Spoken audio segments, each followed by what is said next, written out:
আপনি ডক্টর ইউনূসের বাড়ি যেখানে আপনাদের এইটাই সেই এলাকা, অথচ আপনারা সেই নিরাপত্তাটা পাচ্ছেন না, সেটাই আপনারা অভিযোগ করছেন।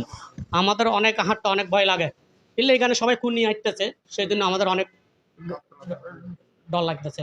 তো আমরা টাকা তুলতে পারতেছি না, এবং আজকে গেছে টাকার জন্য সবাই বলতেছে আজকে আসছো আগামীকাল এখানে আর আসবে না। দেখতেছেন আপনারা তো বলছে আজকে রাত, আগামী এখানে ঢুকতে তোমরা পারবে না। তো আমরা কোন জায়গায় যাব? সবাই আওয়ামী লীগের দোষরল।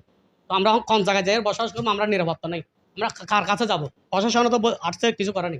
তো আমরা তো রুটে তো বাইরে পারতেছি না ডরে। আমরা কি করবো? আমরা হক টাকা দিই, পরিচালনার টাকা দিয়ে বাজার ডাকছি, সাংবাদার আষ্টলম্বর সবগুলো টাকা দিচ্ছে।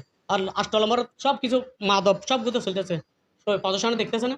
ওই একটা লোক দেখতেছে এখানে, ওরা কোথায়? প্রশাসন ওরা তো চাইতেছে না। তো আমরা কিছু বলে আমাদেরকে ক্ষতি করবে দেবে অথবা মারা দিবে, আমাদের নিরাপত্তা নেই। প্রশাসনকে অভিযোগ করার পর প্রশাসন কি বলে? প্রশাসন আসে চলে যায়, একটা লোক দেখতে তো দেখিনি আমরা। ওরা আয়ের দেখে লড়াই, একটা লোক ধরে না, ওরা আবার চলে যায়। আপনারা এখন নিরাপত্তাহীনতায় ভুগছেন কি? আমরা নিরাপত্তা বুঝতে আমরা ঘরে যাইতে ভয় লাগে।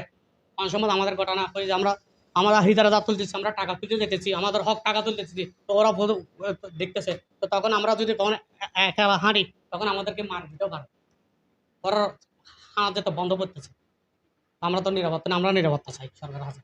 ওর এলাকা ডক্টর নিয়েছে পুরো আত্মীয়গুলো সবগুলো, তো ওর কাছে আমরা নিরাপত্তা চাই।